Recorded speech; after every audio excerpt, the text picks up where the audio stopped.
Le livre des juges. Rappelez-vous, après que Josué ait conduit les tribus d'Israël en terre promise, il les a appelés à être fidèles à leur alliance avec Dieu en obéissant aux commandements de la Torah. Ce faisant, ils reflèteront la nature de Dieu aux yeux de toutes les autres nations. Le livre des juges s'ouvre sur la mort de Josué et relate une histoire qui est essentiellement celle de la déchéance totale dans laquelle sombre Israël. Le nom du livre est dû au type de dirigeants qu'Israël avait à cette époque. Avant d'avoir des rois, les tribus étaient toutes gouvernées par des juges. Alors, il n'était pas du genre à siéger dans un tribunal, mais jouait plutôt un rôle de responsable politico-militaire régional, un peu comme un chef de clan. Mais attention, on vous prévient que le livre des juges est très perturbant et violent. Ce récit tragique de la corruption morale d'Israël et son leadership peu recommandable démontre qu'au final, il n'était pas mieux que les Cananéens. Mais cette histoire triste a également pour but de susciter un espoir pour l'avenir. Et ça se voit dans la conception du livre. Une longue introduction plante le décor de la déchéance d'Israël à venir, puisqu'ils n'ont pas réussi à chasser tous les Cananéens. Ensuite, la grande section principale du livre déroule des histoires où on voit le niveau de corruption des juges d'Israël se dégrader progressivement au fil du temps. Elle montre les leaders d'Israël passer de très bien à correct, puis mauvais, pour finir par le pire. La très perturbante conclusion montre la corruption du peuple d'Israël dans son ensemble. Voyons cela plus en détail pour étudier davantage chaque partie. La section d'ouverture commence par montrer les tribus d'Israël sur les territoires respectifs en terre promise. Même si Josué avait conquis d'importantes villes cananéennes, il restait encore beaucoup de territoires à prendre sur lesquels vivaient de nombreux Cananéens. Le chapitre 1 fournit donc une longue liste de villes et groupes cananéens qu'Israël n'a pas réussi à chasser de la terre promise. Pour rappel, le fait de chasser les Cananéens était le moyen d'éviter à Israël d'être exposé à leur corruption morale et leur adoration d'idoles par des pratiques comme le sacrifice d'enfants.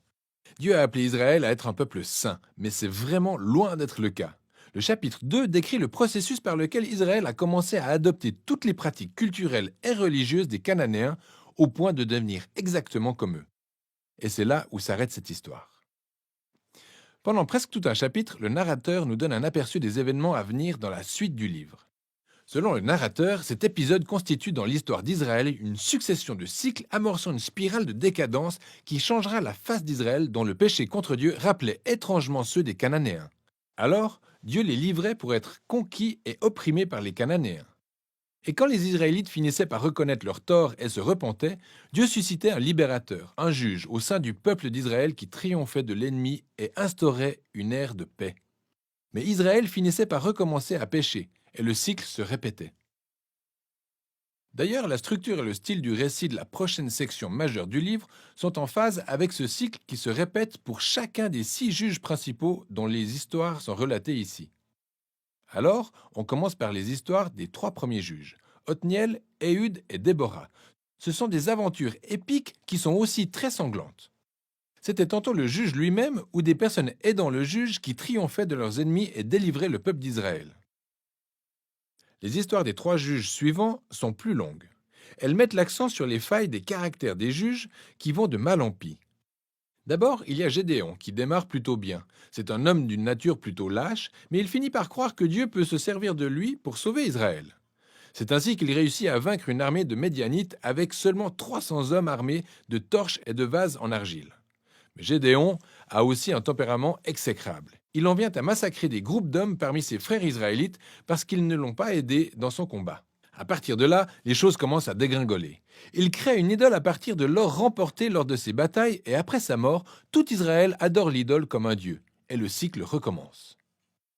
Le juge principal suivant s'appelle Jephthé. Il a plutôt l'air d'un gros bras de la mafia vivant dans les collines et quand les choses tournent vraiment mal pour Israël, les anciens viennent le trouver en le suppliant de les aider. Jephthé était un leader très efficace. Il a remporté plusieurs batailles contre les Ammonites, mais il était si peu familier du Dieu d'Israël qu'il le traitait comme un dieu cananéen, au point de jurer de lui sacrifier sa fille s'il remportait la bataille. Cette histoire tragique montre jusqu'où Israël a chuté. Ils ne connaissaient tellement plus le caractère de leur propre Dieu qu'ils se sont embourbés dans le meurtre et une adoration faussée. Le dernier juge, Samson, est de loin le pire de tous. Le début de sa vie était plein de promesses. Mais il n'a absolument aucun respect pour le Dieu d'Israël. Il était volage, violent et arrogant. Il a remporté des victoires aussi stratégiques que brutales contre les Philistins, mais uniquement au détriment de sa propre intégrité. Et sa vie s'achève dans le violent tourbillon d'un massacre de masse. Alors, petite note. Vous remarquerez qu'un schéma se répète dans la section principale du livre. À des moments clés, l'Esprit de Dieu revêtira et équipera chacun de ses juges pour réaliser de puissants actes de délivrance. Mais le fait que Dieu se serve de ces personnes peu exemplaires ne signifie pas qu'il approuve toutes ou chacune de leurs décisions. La priorité de Dieu est de sauver son peuple avant tout. Et si ces leaders corrompus sont tout ce qu'il a sous la main, alors il travaille avec eux. Toute cette section vise à montrer à quel point les choses se sont envenimées. Il est désormais impossible de distinguer les Israélites des Cananéens. Et on ne parle pas que des dirigeants. La dernière section montre l'ensemble du peuple d'Israël littéralement toucher le fond. Elle révèle deux histoires tragiques qui ne sont clairement pas pour les âmes sensibles. Elles sont délimitées par cette phrase clé répétée 4 fois à la fin du livre. À cette époque-là, il n'y avait pas droit en Israël. Chacun faisait ce qui lui semblait bon. La première histoire est celle d'un Israélite nommé Mika, qui bâtit son temple privé pour une idole. Et ce temple est pillé par une armée privée, issue de la tribu de Dan. Ils débarquent et volent tout. Ensuite, ils vont incendier la ville paisible de Laïch et tuer tous ses habitants.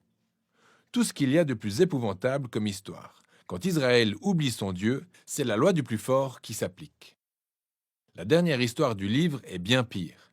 C'est une histoire choquante d'abus sexuels et de violence qui conduiront Israël à sa première guerre civile.